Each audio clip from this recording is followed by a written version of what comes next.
Hello नमस्कार दोस्तों। उम्मीद है कि आप सभी लोग अच्छे होंगे। तो हम लोग आज बहुत इम्पॉर्टेंट जो बुक है एससीईआरटी की जो किताबें हैं आप देख रहे होंगे, पर्यावरण और हम, ये सर्व शिक्षा जो समग्र जो देख रहे हैं समग्र शिक्षा अभियान है, इसकी किताबें हैं और आपके बीपीएससी टीचर के लिए बहुत ही बेहतर किताब माना जाता है। तो हम लोग यहाँ से, क्योंकि बहुत सारे विद्यार्थियों का डिमांड था कि थोड़ा जल्दी जल्दी करा दिया जाए, टाइम तो सच में नहीं है, बिल्कुल टाइम नहीं है, आपके पास भी टाइम नहीं है और मेरे पास तो टाइम ही टाइम है आपके लिए, ठीक है। तो समग्र शिक्षा अभियान का आप 5वीं क्लास का ये किताब देख सकते हैं। भाग तीसरा हो जाता है पर्यावरण और हम। अधिकतर सवाल पूछे जाते हैं अलग से ही सिलेबस में। आप बीपीएससी का टीचर का एग्ज़ाम दे रहे हैं या आप सिविल सर्विस का एग्ज़ाम दे रहे हैं तो यहाँ से सवाल बनते ही बनते हैं और सबसे बेहतर मटेरियल दिया गया है और हम लोगों ने इसका निचोड़ कंप्लीट किया है। इसका निचोड़ अलग से कंप्लीट हम लोग अलग अलग जिस तरीके से हम लोग अध्याय कर रहे हैं और अध्याय में जहाँ जहाँ फैक्ट मिल रहा है ना, उसको हम लोग कोशिश करेंगे ज़्यादा से ज़्यादा विस्तार रूप देने का।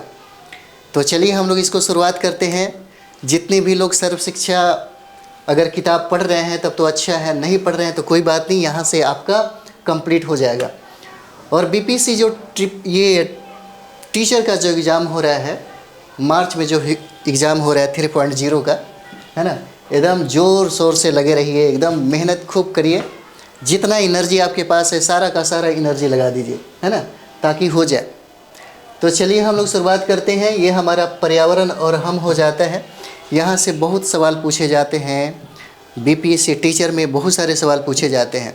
यहाँ तक कि अलग से ही आप देखिए यूपीएससी में भी पढ़ना होता है। तो चलिए, और बहुत सारे अच्छे कमेंट्स भी हैं, कुछ ऐसे भी कमेंट्स हैं, तो ज़रूरी नहीं कि सब कोई हमसे खुश ही रहेगा, है ना, लेकिन कोशिश ये भी करेंगे कि वो लोग भी खुश हो जाएं, ठीक है। क्योंकि भारत के जो प्रधानमंत्री हैं या कोई भी राजनेता हो या कोई भी लोग हो, ज़रूरी नहीं कि सारी जनता खुश रहती है ना, लेकिन कोशिश करेंगे कि जो लोग हमसे नाराज़ हैं, है ना, उन्हें भी हम थोड़ा सा अच्छा से कर पाए। तो चलिए हम लोग देखेंगे पर्यावरण और हम। अभी जो टाइम है आपके पास सिर्फ रूम पे बैठ कर के पढ़ने का है। रोड पे अगर नज़र आएंगे तो फिर पास नहीं कर पाएंगे, इसलिए जो लोग सबसे ज़्यादा फोकस सेल्फ स्टडी पे करता है वही कंप्लीट करता है। तो चलिए हम लोग शुरुआत करें इसका, है ना। ये हमारी 5 क्लास का है, भाग 3 हो जाता है, ठीक है। चलिए हम लोग सबसे पहला अध्याय हम लोग यहाँ पे देखेंगे, ठीक है। कक्षा 5 का है और भाग 3 की किताबें हो जाती है ना। और हम लोग उसका जो अध्याय है, पहला अध्याय हम लोग करने वाले हैं। देखिए अध्याय, सारे अध्याय से अलग अलग अध्याय से जो निचोड़ बनता है, जो फैक्ट बनता है, उसको कलेक्ट किया गया है। अगर आपके पास भी किताबें होगा तो एक बार अच्छा से रिवीजन हो सकता है, ठीक है। तो देखिए कहता है कि पटना से नाथुला की यात्रा, ठीक है, कहता है पटना से नाथुला की यात्रा। तो सबसे पहले हम लोग देखेंगे सिक्किम की राजधानी कहाँ है, गंगटोक हो जाता है। देखिए सिक्किम के बारे में अगर कहा जाए यहाँ पे, तो सिक्किम जो है भारत का एक छोटा राज्य हो जाता है। चलिए हम लोग देखते हैं, एक छोटा राज्य हो जाता है सिक्किम, ठीक है। अगर आप मैप देख रहे होंगे तो इसका आकार बिल्कुल अंगूठे की तरह है। अगर आकार की बात किया जाए तो आकार बिल्कुल अंगूठे की तरह है यह इसका आकार, ठीक है। सिक्किम 1975 में पूर्ण राज्य का दर्जा प्राप्त कर लिया। 1975 में ये प्रश्न पूछा गया है। 1975 में सिक्किम को पूर्ण राज्य का दर्जा प्रदान कर दिया गया, पूर्ण राज्य का दर्जा, ठीक है। इस तरीके से सिक्किम भारत का 22वां राज्य बन गया। ये भी देख लीजिए, ठीक है, 22वां राज्य बन जाता है, ठीक है। सिक्किम 22वां राज्य बन जाता है। यहाँ पे एक चीज़ और भी हम लोग देखेंगे। हम लोगों ने ये देखा कि सिक्किम का राजधानी कहाँ है, गंगटोक हो जाता है। और सिक्किम हमारे भारत का एक ऐसा राज्य है जहाँ से 3 अंतर्राष्ट्रीय सीमा जुड़ती है या साझा करती है। उसे भी हम लोग देख लेते हैं क्योंकि ऐसे सवाल पूछे जाते हैं, ठीक है। और भारत का अगर देखेंगे इसी तरीके से है ना, भारत का एकमात्र जो है, जो राज्य है जो सिक्किम से साझा करता है उसका सीमा, वो हो जाता है आपका पश्चिम बंगाल, है ना, पश्चिम बंगाल हो जाएगा। और 3 जो अंतर्राष्ट्रीय सीमा जो जुड़ती है, एक तो यहाँ पे देखेंगे नेपाल हो जाएगा, पश्चिम में नेपाल हो जाता है, और इसके उत्तर साइड में हम लोग देखेंगे तो ये चीन हो जाएगा, है ना। इसके पूरब साइड में आप देखिएगा तो भूटान हो जाता है। मुझे लगता है कि इतना काफ़ी है आपके लिए, है ना, इतना काफ़ी हो जाता है आपके लिए। चलिए आगे हम लोग बढ़ते हैं, क्योंकि बहुत सारे चीज़ें, बहुत सारा टॉपिक है, हम लोग उसको ख़त्म करेंगे, इसी पे ज़्यादा डिस्कस करें तो अच्छा रहेगा, है ना। चलिए आगे बढ़ते हैं। कहता है यहाँ पे कि दार्जिलिंग पश्चिम बंगाल राज्य का सुंदर पर्वतीय स्थल है। बहुत बार पूछा गया है। ऐसे दार्जिलिंग की अगर बात कर दिया जाए तो बहुत ही सुंदर यह स्थल हो जाता है, और यह चाय के लिए ही प्रसिद्ध है। और साथ ही साथ अगर देखेंगे तो बहुत सारे लोग इसे घूमने के लिए, है ना, जाते हैं यहाँ पे। अगर पूछता है कि दार्जिलिंग जो है किस राज्य में स्थित है, किस राज्य में, तो ये आपका पश्चिम बंगाल हो जाता है। और दार्जिलिंग में ही सवाल पूछा गया है कि टाइगर हिल किस राज्य में स्थित है ना। टाइगर हिल कहाँ पे है, तो वेस्ट बंगाल हो जाएगा, और ये है दार्जिलिंग में स्थित है, ठीक है। नेचुरल हिस्ट्री म्यूजियम देख लीजिए, नेचुरल हिस्ट्री म्यूजियम, लाचेट बॉटनिकल गार्डन और जूलॉजिकल जो पार्क है, जूलॉजिकल पार्क, ये आपके दार्जिलिंग में स्थित है ना। जूलॉजिकल पार्क पूछा जा सकता है कहाँ पे है, तो दार्जिलिंग हो जाएगा। नेचुरल हिस्ट्री म्यूजियम जो है ये कहाँ स्थित है, तो दार्जिलिंग हो जाएगा, है ना। और लाचेट बॉटनिकल जो गार्डन है ये भी आपको दार्जिलिंग में ही है, और दार्जिलिंग वेस्ट बंगाल में है, इतना याद रखिएगा, ठीक है। जूलॉजिकल जो पार्क है या फेमस जो है याक के लिए है ना, याक के लिए बहुत ही ज़्यादा फेमस है। जूलॉजिकल पार्क हो जाता है, और सिक्किम में भी यह जो जानवर है ये पाया जाता है ना, सिक्किम में भी यह जानवर पाया जाता है। देखिए हिमालय पर्वतारोहण संस्थान जो है 1954 में स्थापित किया गया, दार्जिलिंग में स्थापित किया गया, और ये आपके लिए बहुत ही वीवीआई हो जाता है, ठीक है। हिमालय पर्वतारोहण जो संस्थान है दार्जिलिंग में स्थापित किया गया, और यह इसकी स्थापना 1954 में किया गया, ठीक है।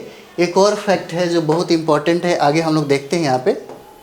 चलिए आगे देखेंगे हम लोग, तेंजिंग के बारे में देख लें। तो आगे देखिए, आगे हमारा कहता है कि तेंजिंग, शुरुआत में तेंजिंग 20 साल की उम्र से कूली का काम करते थे, है ना। तेंजिंग जो शेरपा थे ये 20 साल की उम्र से ही कूली का काम करते थे। और तेंजिंग का जो जन्म है तिब्बत में हुआ था, और बाद में भारत के मूल निवासी बने।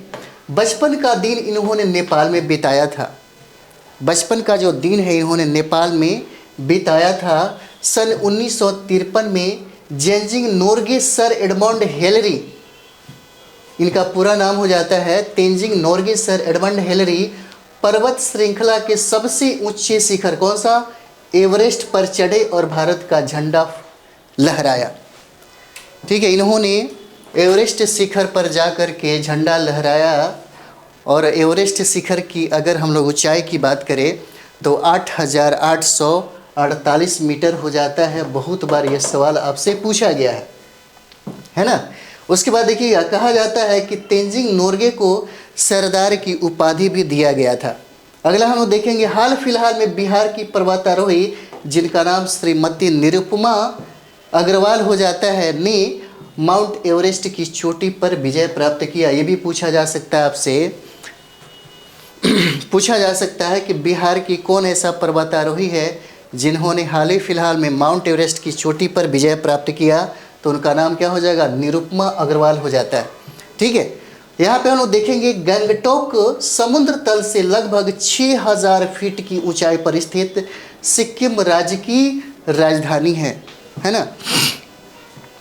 सिक्किम राज्य की राजधानी हम लोग शुरू में किए थे, है ना, गंगटोक हो जाता है। और कहता है कि गंगटोक जो है समुद्र तल से लगभग कितना, 6000 फीट की ऊंचाई पर स्थित है, 6000 फुट की ऊंचाई पर स्थित है, और यह सिक्किम राज्य की राजधानी हो जाता है।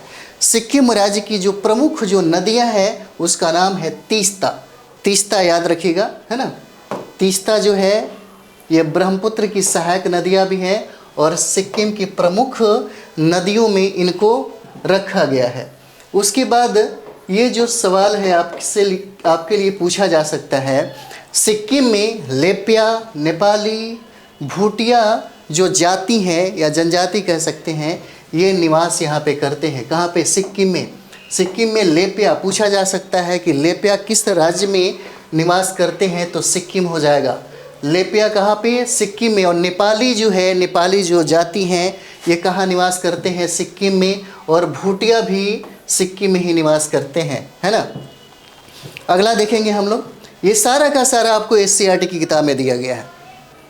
हम लोग भी SCERT से ही इसका कलेक्शन किए, और देखेंगे कि आपके पास अगर किताब इसका होगा, है ना, अगर आपके पास किताब होगा तो देखिएगा बहुत सारा मटेरियल उसमें है। एक बार पढ़ लिए अगर SCERT की किताबें, तो समझिए कि निश्चित तौर पे बिहार का कितना हूँ, ज़्यादा से ज़्यादा जितना भी लेवल बढ़ा ले, लेकिन आप कंप्लीट कर लीजिएगा, है ना। क्योंकि अतुल प्रसाद खुद बोले हैं कि हमारा जो प्रश्न रहेगा इन्हीं सारे किताबों से ही रहेगा, जिसमें फैक्ट और कॉन्सेप्ट दोनों का सम्मिश्रण पूछा जा सकता है। वन लाइनर से अब काम नहीं चलने वाला, इसलिए किताब भी पढ़ना ज़रूरी है। देखिए, रूमटेक मोनेस्ट्री जो है, कहा जा रहा है करमापा गुरु का निवास है ये। और ये करमापा जो गुरु है, ये बौद्ध धर्म के गुरु हो जाते हैं। और यह बौद्ध धर्म का दर्शनीय स्थल है, जो कहाँ पे स्थित है? यह सिक्किम में है। पूछा जा सकता है रूमटेक मोनेस्ट्री कहाँ पे है। रूमटेक मोनेस्ट्री जो है, ये आपके सिक्किम में स्थित हो जाएगा। और यहीं पे करमापा गुरु का निवास है। करमापा गुरु, और करमापा गुरु बौद्ध धर्म के गुरु हो जाते हैं, है ना। नाथुला सिक्किम में पड़ता है। ये नाथुला दर्रा है, सिक्किम में पड़ता है। देखिए, नाथुला से सवाल बहुत बार पूछे गए हैं, चलिए इसके बारे में हम आपको बता देते हैं। देखिए, नाथुला दर्रा की अगर बात किया जाए, है ना, तो यह सिक्किम और तिब्बत का जो है, यहाँ देख लीजिए, तिब्बत के चुम्बी घाटी को जोड़ता है ना।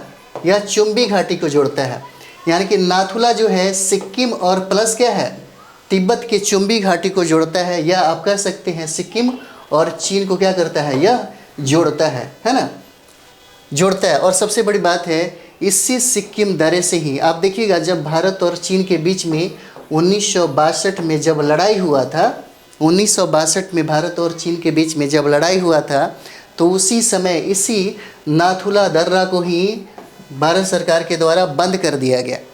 हालांकि 2006 में इसको फिर से खोला गया, यह भी देख लीजिए, 2006 में इसको फिर से खोला गया। और खोलने का उद्देश्य था सिर्फ व्यापार के लिए इसको फिर से खोला गया, है ना। चलिए हम लोग आगे देखते हैं, इतना काफ़ी था, इसको मिटा दिया जाए, है ना। ठीक है। और यहाँ पे देखेंगे, नाथुला का जो रास्ता है प्राचीन काल में सिल्क मार्ग के नाम से जाना जाता था, है ना। प्राचीन काल में सिल्क मार्ग के नाम से जाना जाता था। थोड़ा सा इसके बारे में भी हम लोग पढ़ ले तो ठीक रहेगा, है ना। ये देखिए, ये भारत हो जाता है हमारा, है ना, भारत हो जाएगा। तो भारत और यूनान यानी कि यूरोप का जो क्षेत्र रहता है, उसके बीच में प्रत्यक्ष रूप से, भारत और यूनानियों के बीच में प्रत्यक्ष रूप से व्यापार होता था, है ना। और वो लोग भारत से रेशमी वस्त्र खरीद करके लेकर के जाते थे यूनान में। एक समय ऐसा हुआ कि यूनान की महिलाएं आशिक और दीवानी हो गई इस भारतीय कपड़ों का, जिसके वजह से इनके सारे जो कीमती मतलब सामान थे, जैसे हीरा, सोना, चांदी, है ना, और इस सारे सामान से हमारा भारत का जो घर है वो भर गया। और जिस रास्ते से ये लोग ले जाते थे सामान, उसी रास्ते को हम लोग सिल्क मार्ग कहते हैं, है ना, सिल्क मार्ग कहते हैं, जो प्राचीन काल में इस मार्ग का सबसे ज़्यादा महत्व हो जाता है। हालांकि इस मार्ग पे भारत में प्राचीन भारत के जो शासक थे कुषाण, उन्हीं का नियंत्रण था इस पे, है ना। लेकिन देखिएगा, अरब होते हुए, भारत अरब होते हुए सीधे यूनान तक पहुंचता था ये जो मार्ग है। और इसी मार्ग के बारे में कहा जाता है कि नाथुला का रास्ता प्राचीन काल में सिल्क मार्ग के नाम से भी जाना जाता था। और देखिएगा, जो 1453 में जब तुर्की पर कुस्तुतुनिया का अधिकार जब हो गया, है ना, तो इस सिल्क मार्ग पे उन लोगों का, अरब के लोगों का अधिकार हो जाता है। और धीरे धीरे उन लोगों ने क्या कर दिया, इस रास्ता को ही ब्लॉक कर दिया, जिसके वजह से देखिएगा यूरोपियों का आगमन, यानी कि यूरोपों में प्रबोधन, पुनर्जागरण, आविष्कार का होने लगा, है ना। और इसी आविष्कार के चक्कर में उन लोगों ने जल यात्रा से खोज करते करते ये लोग भारत पहुंचते। चलिए हम लोग और भी पढ़ते हैं, है ना, बहुत हो गया। चलिए आगे हम लोग देखेंगे। तो ये हमारा जो पहला अध्याय है वो समाप्त हो जाता है। नाथुला का जो रास्ता है प्राचीन काल में सिल्क मार्ग के नाम से भी जाना जाता था, है ना, ये समाप्त होता है। हम लोग अगला जो पढ़ेंगे वो हमारा अध्याय 2 हो जाता है। अध्याय 2 में खेल लिखा हुआ है ना। खेल से बहुत सारे सवाल पूछे जाते हैं। ऐसे भी खेल आप लोग अपनी कहीं भी अगर मिलता है या अगर आपको इंटरेस्ट है खेल को लेकर के, है ना, तो उसको अच्छा से एक बार तैयारी कर लीजिएगा। 1-2 प्रश्न आपसे पूछा जा सकता है। तो चलिए जहाँ बनता है हम आपको बता देते हैं, ठीक है। खेल देखेंगे हम लोग। इस टॉपिक का हमारा दूसरा जो अध्याय है वो खेल हो जाता है ना, खेल हो जाता है। देखिए कहता है कि खो खो एक खेल है जो कुल इसमें कितने 12 सदस्य जो हैं 12 खिलाड़ी भाग लेते हैं। और देखा जाए तो प्रत्यक्ष रूप से खो खो के बारे में कुछ बता देते हैं आपको। खो खो में देखते हैं तो दो पार्टियों के बीच में, है ना, ये खेल होता है और जिसमें 9 लोग व्यक्ति 9 खिलाड़ी जो हैं वो इसमें शामिल होते हैं और 3 जो बच जाते हैं वो विकल्प के रूप में रखा जाता है, ठीक है। और देखिएगा यह 2 पारी में खेला जाता है, 2 पारी में खेला जाता है। और पीछा करने वाले, है ना, पीछा करने वाले खिलाड़ी और उसका सामना करने वाले खिलाड़ी के लिए मात्र 7 मिनट का ही टाइम मिलता है, मात्र 7 मिनट का ही टाइम मिलता है। और खो खो के बारे में ये कहा जाता है कि इसका जो प्रारंभ हुआ यह महाराष्ट्र से होता है ना, महाराष्ट्र से इसका प्रारंभ होता है, ठीक है। मुझे लगता है कि आप समझ गए होंगे, ठीक है। महाराष्ट्र से इसका प्रारंभ होता है। चलिए आगे हम लोग देखेंगे। घर में खेले जाने वाले तथा बाहर में खेले जाने वाले खेल की सूची बनाओ, है ना, ताकि आप लोग इसको कंप्लीट कर सके। चलिए अगला हम लोग देखें मार्शल आर्ट, है ना। देखिए मार्शल आर्ट क्या है, एक युद्ध कला है ना। मार्शल आर्ट क्या है, एक युद्ध कला है। जैसे जापान का सूमो जो होता है वहाँ का राष्ट्रीय, मतलब समझिए कि युद्ध कला के क्षेत्र में वो बहुत ही ज़्यादा प्रसिद्ध है, राष्ट्रीय खेल के रूप में भी देख सकते हैं, है ना, जापान को। अगला देखिएगा ये हो जाता है सिख धर्म। और सिख धर्म में गतका एक शब्द है जिसका मतलब देखिएगा गतका को भी एक मार्शल आर्ट की तरह ही हम लोग देखते हैं। और सिख कहा जाता है कि यह सिख धर्म से जुड़ा हुआ है ना। और ये जो मार्शल आर्ट है सिखों को ये सिखाई इसलिए जाती थी ताकि अपना वो बचाव कर सके, ठीक है। गुरु गोविंद सिंह ने सिख समुदाय को सैन्य रूप दिया। देखिए गुरु गोविंद सिंह ये जो इनको यहाँ पे एक बात देखिए, गुरु गोविंद सिंह ने सिख समुदाय को क्या किया, सैन्य रूप दिया। चलिए आगे थोड़ा सा हम लोग इसके बारे में देख लें। ऐसे में सिख जो गुरु है, जो 10 गुरु हैं उनके बारे में पूछा जाता है ना। तो कभी कभी क्रम भी पूछे जा सकते हैं आपसे। जैसे यहाँ पे देखिएगा सबसे पहला जो नाम होता है नानक का हो जाएगा, है ना, नानक हो जाते हैं। उसके बाद अंगद हो जाएंगे, है ना। आप लोग भी याद ऐसे करेंगे तो मुझे लगता है कि याद हो जाएगा, बहुत आसान है। नानक हो जाएंगे। इसका ट्रिक भी आपको ट्रिक ही बता देते हैं। ना अंगद, है ना, ना अंगद अमरा अर्जुन, है ना, अमरा अर्जुन हो जाता है ना। ना अंगद अमरा अर्जुन हरितेग गोविंद हो जाएगा, है ना, हरितेग गोविंद हो जाएगा। ये आपका ट्रिक हो जाता है ना। ना अंगद अमरा अर्जुन हरितेग गोविंद हो जाता है, इसका ट्रिक है ना। तो देखिएगा सबसे पहले नानक हो जाते हैं और नानक के बाद क्या होंगे, अंगद हो जाएंगे।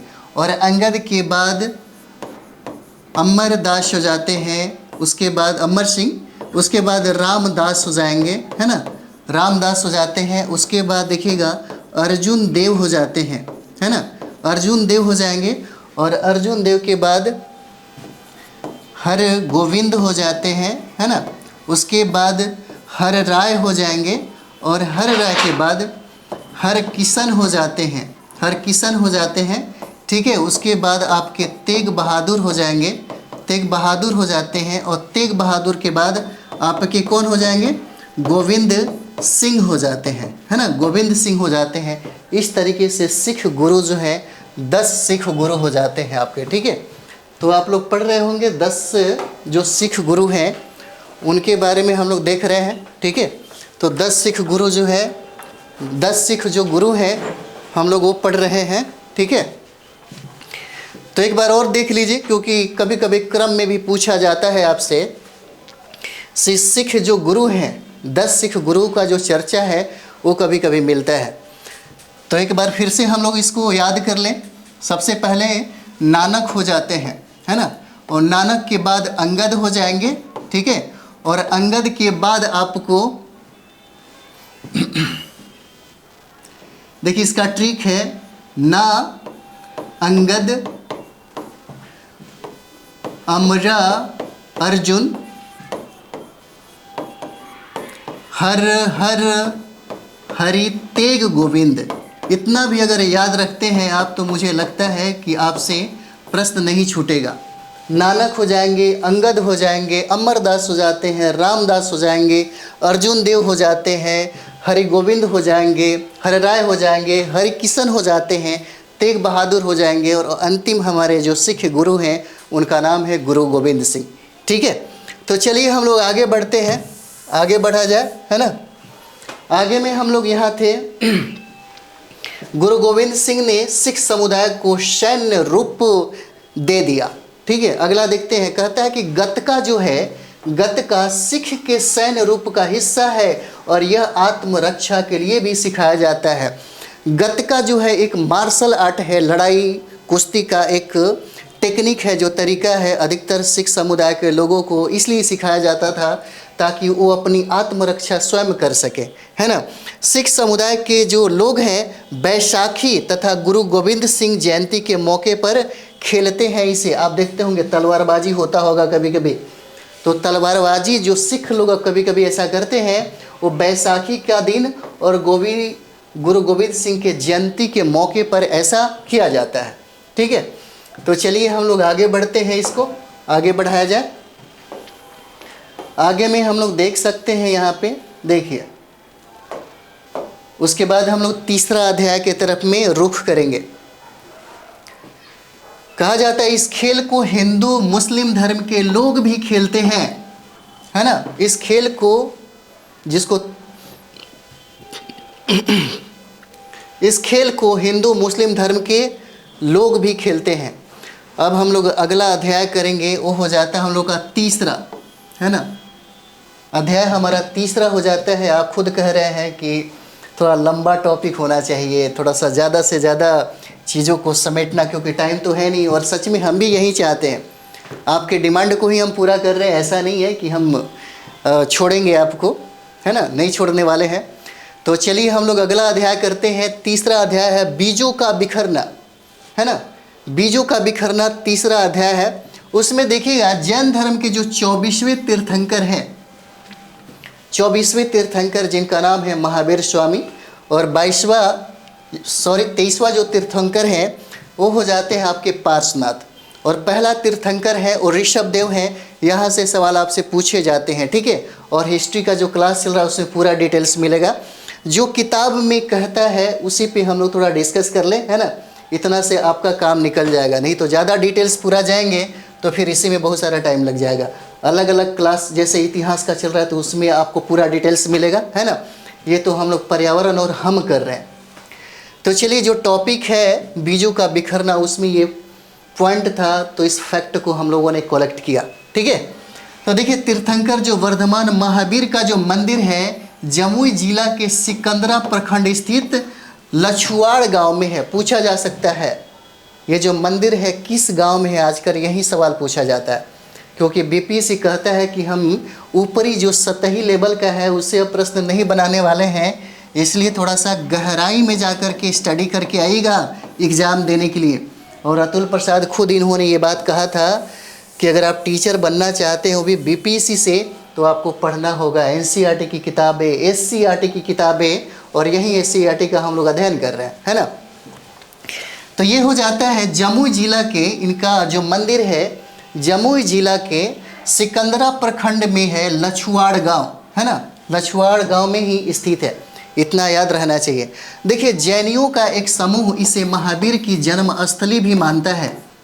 जैन समुदाय के जो लोग हैं इनको, किसको, ये लछुआड़ गांव को जन्म स्थली भी मानता है कि यहीं पे महावीर का जन्म हुआ था, है ना।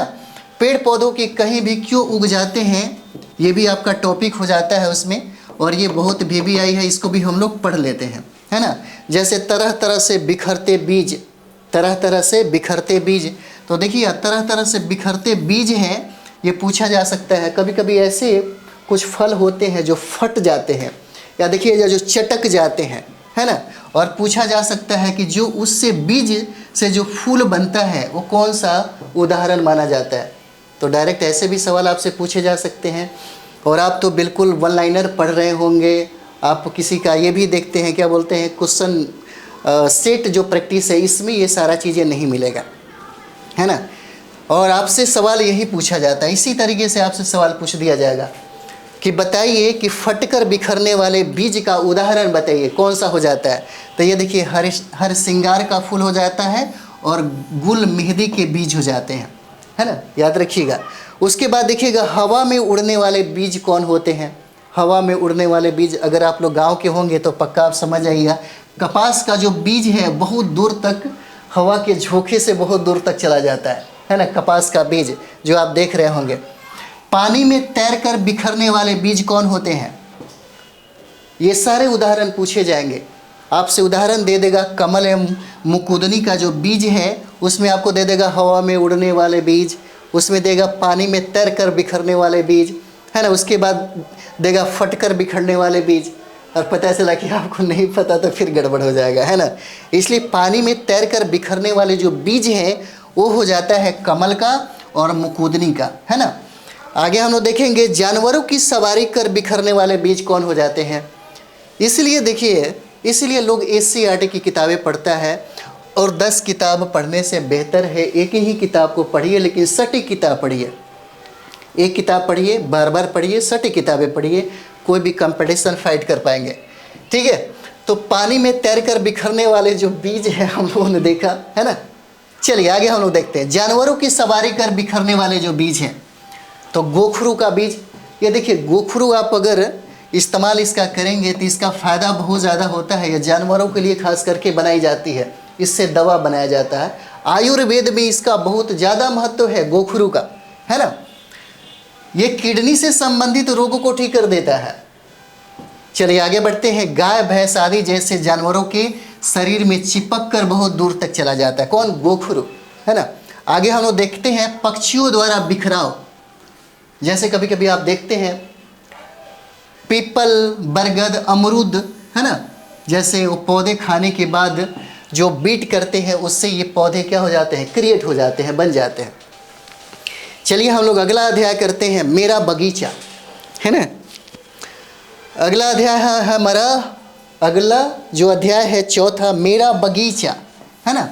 चलिए इसको भी हम लोग समाप्त करें। हर्बेरियम आप देख रहे होंगे, हर्बेरियम, देखिए हर्बेरियम एक वनस्पति संग्रहालय की तरह ही होता है। जैसे मानते हैं संग्रहालय में देखते हैं बहुत पुरानी चीज़ों को सुरक्षित और संरक्षित रखा जाता है, ताकि इसका, है ना, मतलब समझिए कि उपयोग किया जा सके बाद में। तो देखिएगा यही हर्बेरियम जो है एक वनस्पति संग्रहालय की तरह है, जिसमें पेड़ और खास जो पौधे होते हैं, तना जो होते हैं, उन्हीं को संग्रहित करके रखा जाता है ना। और इसके जो मुख्य अंश है उसी को अच्छी तरह से संग्रहित किया जाता है। ज़्यादा कुछ नहीं था इस अध्याय में, मुझे लगा कि हर्बेरियम जो है इससे प्रश्न आपसे पूछा जा सकता है ना, और पूछा जाएगा तो यह एक वनस्पति संग्रहालय की तरह है, बस इतना ही समझिए, है ना। अगला हम लोग देखेंगे वो हो जाता है अध्याय 5, जहाँ से सवाल बहुत पूछे जाते हैं, है ना। अगला हमारा सवाल हो जाता है अध्याय 5, ऐतिहासिक स्मारक। किताब अगर पलट के आप देख रहे होंगे तो उसमें लिखा होगा ऐतिहासिक स्मारक। चलिए यहाँ से BPSC ने बहुत बार प्रश्न उठाया है आपसे, बहुत बार सवाल आपसे पूछा है। इसमें कहा जा रहा है कि नालंदा विश्वविद्यालय संसार का प्रथम आवासीय विद्यालय था। प्रथम आवासीय, यहाँ पे बड़ी दूर दूर से लोग आते थे, है ना, पढ़ने के लिए। और कहा जाता है कि यह विश्व का पहला अंतर्राष्ट्रीय आवासीय विद्यालय भी था, जहाँ पे लगभग 10,000 से कहीं ज़्यादा विद्यार्थी थे। तो चलिए आगे हम लोग इसको करते हैं। इसमें 10,000 से अधिक क्या है छात्र थे और 2,000 लगभग यहाँ पे शिक्षक पढ़ाते थे। ठीक है।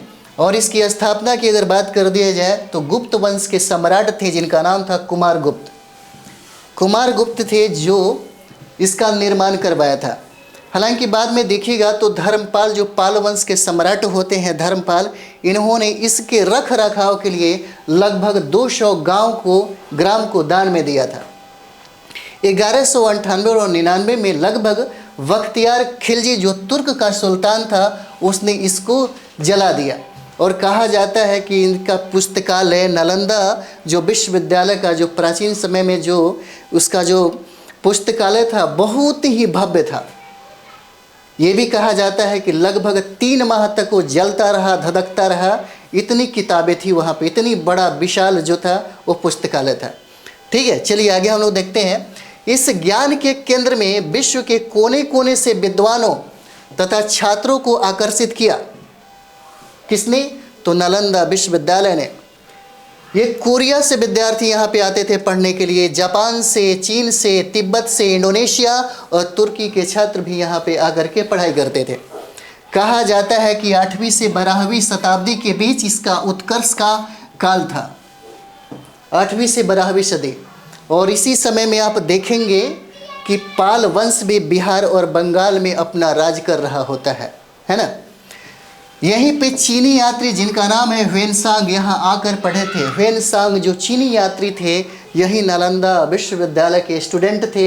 और उस समय भारत में जो शासन जो राजा था वो हर्षवर्धन था, है ना। ह्वेनसांग हर्षवर्धन के शासन काल में भारत आया। ठीक है। अगला देखिए, कहता है कि 12वीं शताब्दी के अंत तक इसका अंत हो गया और तुर्की जो सुल्तान था जिसका नाम था बख्तियार खिलजी ने इसको क्या कर दिया, इसमें आग लगा दी, यहाँ के बौद्ध भिक्षुओं को मारा। ठीक है। और इस तरीके से इसका पतन हो गया। चलिए आगे हम लोग देखेंगे, आगे देखते हैं। ठीक है, देखते हैं हम लोग। इसमें 8 अलग अलग प्रांगण थे। ये बहुत बड़ी बात है। आज भी दुनिया के बहुत ऐसे यूनिवर्सिटी हैं जो ऐसा भव्यता नहीं मिलता। इसमें 8 अलग अलग प्रांगण हैं और 10 मंदिर थे जिसमें अनेक क्या है ध्यान केंद्र बनाए गए थे, है ना। मेडिटेशन रूम था जिसमें विद्यार्थियों को अध्यात्म की चीज़ें बताई जाती थी। उनकी बौद्धिक और चेतना का जो विकास था यहीं पे सबसे ज़्यादा होता था। कहा जाता है पुस्तकालय को धर्मगंज जो 9वीं मंजिल इमारत था, 3 पुस्तकालय वहाँ पे थी जो बहुत ही फेमस था। देखिए उसका नाम है रत्न दधी, रत्न रंजक और तीसरा का नाम है रत्न सागर। और इसी पुस्तकालय में जब आग लगी थी तो लगभग 3 माह तक ये जलता रहा, इतना विशाल था। ठीक है। अब हम लोग देखेंगे इसके प्रवेश द्वार पर 4 द्वार पंडित होते थे। जैसे नालंदा विश्वविद्यालय में अगर कोई विद्यार्थी वहाँ जाना चाहता है एडमिशन के लिए तो उसको एक एंट्रेंस का एग्ज़ाम भी देना होता था। उस समय की बात है। आज भी बड़े बड़े जो यूनिवर्सिटी हैं, आप चाहते हैं एडमिशन लेने के लिए तो उसके पहले आपको प्रवेश परीक्षा देना होता है। इसी तरीके से नालंदा विश्वविद्यालय में भी यह नियम लागू किया गया था। विश्वविद्यालय में प्रवेश परीक्षा लेते थे। इस विद्यालय को नए सिरे से पुनर्जीवित करने का जो प्रयास है वो पूर्व भारत के जो प्रेसिडेंट हैं APJ अब्दुल कलाम के मार्गदर्शन से प्रारंभ हुआ था। पूछा जा सकता है आपसे। तथा इसमें अमर्त्य सेन एवं अन्य के देखरेख में भी यह चल रहा है ना। चलिए यहाँ तक हम लोगों ने समाप्त किया। यहाँ और भी हम लोग देख लेते हैं, है ना, और भी देख लिया जाए। चलिए अगला पॉइंट हम लोग देखेंगे। यहाँ पे बिहार के स्मारक में और सारी चीज़ें हैं। देखिए कहता है कि मगध की राजधानी, हम लोग पढ़े होंगे मगध पे, है ना। यानी कि आप देखिए 6ठी शताब्दी ईसा पूर्व में 16 महाजनपद था और 16 महाजनपदों में सबसे ज़्यादा शक्तिशाली मगध ही रहा। और मगध ने अपनी प्रारंभिक राजधानी जो थी वो गिरिब्रज बनाई। जिसको हम लोग राजगिर भी बोलते हैं और राजगीर भी बोलते हैं। बाद में यही मगध का सम्राट जो उदयन था उसने अपनी राजधानी पाटलिपुत्र में बनाया। ठीक है, अगला हम लोग देखेंगे नालंदा विश्वविद्यालय। नालंदा जो गुप्त वंश के शासक कौन, कुमार गुप्त ने इसका निर्माण करवाया था। और देखिए गुप्त काल को स्थापत्य कला का स्वर्ण युग भी कहा जाता है ना। और कहता है कि विक्रमशिला विश्वविद्यालय, विक्रमशिला विश्वविद्यालय जो वर्तमान में भागलपुर में स्थित है, इसका निर्माण पाल वंश का प्रतापी सम्राट जिसका नाम है धर्मपाल, धर्मपाल ने इसको करवाया था, है ना। और धर्मपाल के समय में ही एक कला ज़्यादा विकसित हुआ, फला फूला, जिसको हम लोग 70 जैसे बीपीएससी का अगर आपके एग्जाम देते होंगे तो उसमें पढ़ना होता है पाल कला, पटना कलम, है ना, मौर्य कला। तो पाल कला इन्हीं के समय में सबसे ज़्यादा फला फूला। और नालंदा के निवासी थे जिनका नाम था धीमन और विठपाल, इसके कलाकार थे। ठीक है, चलिए आगे हम लोग देखते हैं बोध गया। बोध गया देखिए महात्मा बुद्ध को पीपल के वृक्ष के नीचे ज्ञान की प्राप्ति हुई थी बोध गया में, है ना। और इसी बोध गया में जो पीपल वृक्ष के नीचे बुद्ध को ज्ञान की प्राप्ति हुई थी, उसी पीपल वृक्ष को शशांक जो गौड़ वंश का शासक था, बंगाल का शासक था, उसने इसे कटवा दिया। हालांकि बाद में कनिंघम के द्वारा यह पौधा श्रीलंका से ला करके लगाया जाता है। चलिए आगे हम लोग देखते हैं वैशाली। वैशाली में होता है महावीर का जन्मस्थली। जैन धर्म के 24वें तीर्थंकर का क्या हो जाता है, जन्मस्थली हो जाता है वैशाली। ठीक है, आगे हम लोग देखेंगे सिखों के अंतिम गुरु। सिखों के अंतिम गुरु गुरु गोविंद सिंह है और इनका जन्म है पटना साहिब में होता है। इसीलिए देखिएगा हमारा जो बिहार है, बिहार में सिख, जैन, बौद्ध और सूफियों का समागम यहाँ पे देखने को मिलता है, वो केंद्र बिंदु यहाँ पे देखने को मिलता है। ठीक है, चलिए सूफी संतों का केंद्र भी बिहार ही है।